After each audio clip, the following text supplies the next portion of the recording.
Somewhere in an old house, behind a wall that hadn't been touched in 200 years, a construction worker found something that wasn't supposed to exist. Not treasure, not gold.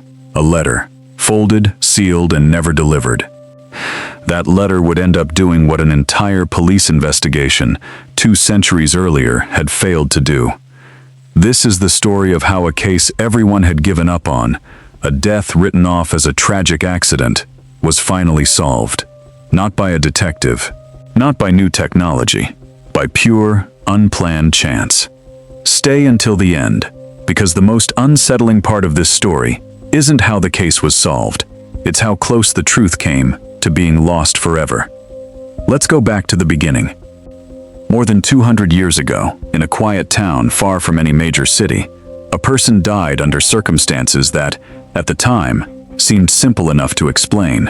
A fall, an unfortunate accident, the kind of death that happened often enough in that era that few questions were asked.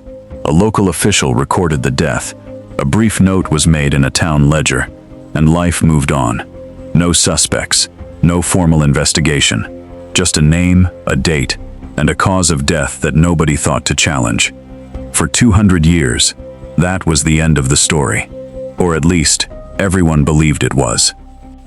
Here's something worth pausing on. In an era before forensic science, before cameras, before any system of evidence collection as we understand it today, an official cause of death wasn't really a conclusion. It was often just the most convenient explanation available. If a death looked like an accident, and no one had an obvious reason to suspect otherwise, it was recorded as one, and the matter was considered closed. That's important, because it means for centuries, an untold number of deaths that weren't accidents at all may have been quietly filed away as if they were.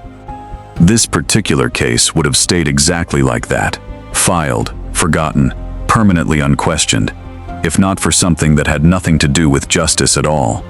2 centuries later, a family purchased an old property, planning nothing more than a standard renovation, new wiring, updated plumbing, the kind of practical work that happens to old houses every day, all over the world.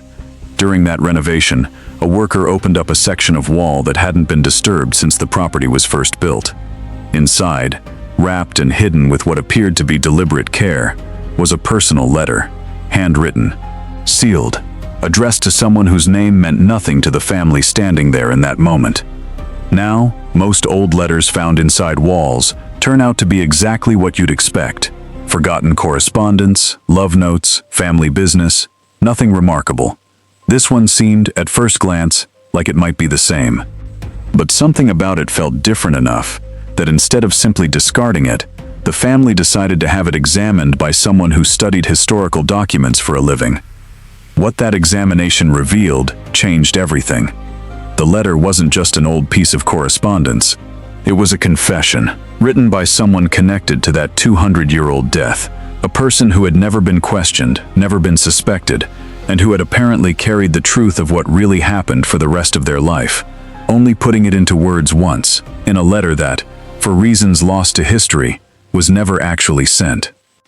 Historians who study documents like this point out something worth sitting with. People who write confessions they never send often aren't doing it for anyone else. They're doing it because carrying a secret alone, for years or even decades, becomes its own kind of unbearable weight.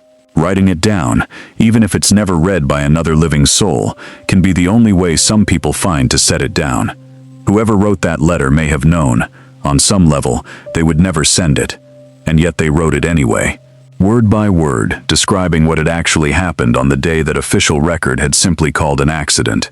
Once historians authenticated the letter, using period-appropriate ink analysis, handwriting comparison, and cross-referencing against other surviving documents from that era, the picture became clear. The official record from 200 years earlier hadn't just been incomplete, it had been wrong. What had been quietly filed away as a tragic accident was, according to the person who was actually there, something else entirely. This raises an obvious question. How many other cases like this exist, sealed inside walls, tucked into forgotten drawers, buried in archives nobody has opened in generations, still waiting for someone to accidentally stumble across the truth? Nobody knows the answer, And that's exactly what makes stories like this one so unsettling to sit with. Think about how fragile the outcome of this specific case actually was. If that family had chosen a different property, if the renovation crew had patched over that wall instead of opening it, if someone, at any point, had looked at that old letter and simply thrown it away without a second thought, this truth would have stayed exactly where it had been for 2 centuries, sealed inside a wall, known to no one, gone the moment that letter eventually crumbled to dust. The case wasn't solved because someone went looking for the truth.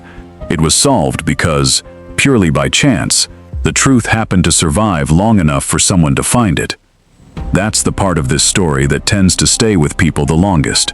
We like to imagine that truth always finds a way to come out eventually, that history has some built-in mechanism for correcting itself. But this case suggests something more uncomfortable. Sometimes the truth only survives because of accident, coincidence, and luck. And when that luck doesn't happen, the truth doesn't come out. It simply disappears, along with everyone who ever knew it. So what do we do with a case like this, once it's finally solved, 200 years after the fact? There's no trial to hold, no sentence to carry out. Everyone involved has been gone for generations. In a strictly legal sense, solving this case changed nothing. But in another sense, it changed everything. A name that had been recorded incorrectly for 200 years was finally corrected. A story that had been silently wrong for 10 generations was finally told accurately. And somewhere, whoever wrote that letter, who never intended for anyone to read it, was finally heard, 2 centuries after they put down the pen. Maybe that's what makes stories like this worth telling. Not because they deliver justice in any conventional sense, but because they remind us that history isn't actually fixed the way we tend to assume it is. It's not a settled record sitting quietly in the past. It's fragile, incomplete, full of gaps that, every so often, get filled in by pure accident. A wall being opened, a letter being kept instead of thrown away, a historian happening to look closely enough at something everyone else would have dismissed. If a story like this makes you think differently about how much of history might still be sitting there, unfound, waiting for someone to stumble onto it by accident, that's exactly what this channel is here for. Every week, we dig into the story's history left in the shadows, the ones that reveal something uncomfortable, surprising, or overlooked about who we really are. If this is the kind of story you want more of, let me know in the comments. And if you know of any similar case where the truth only came out by chance, I'd genuinely like to hear about it. Subscribe to the Untold archive. The truth is always waiting in the file.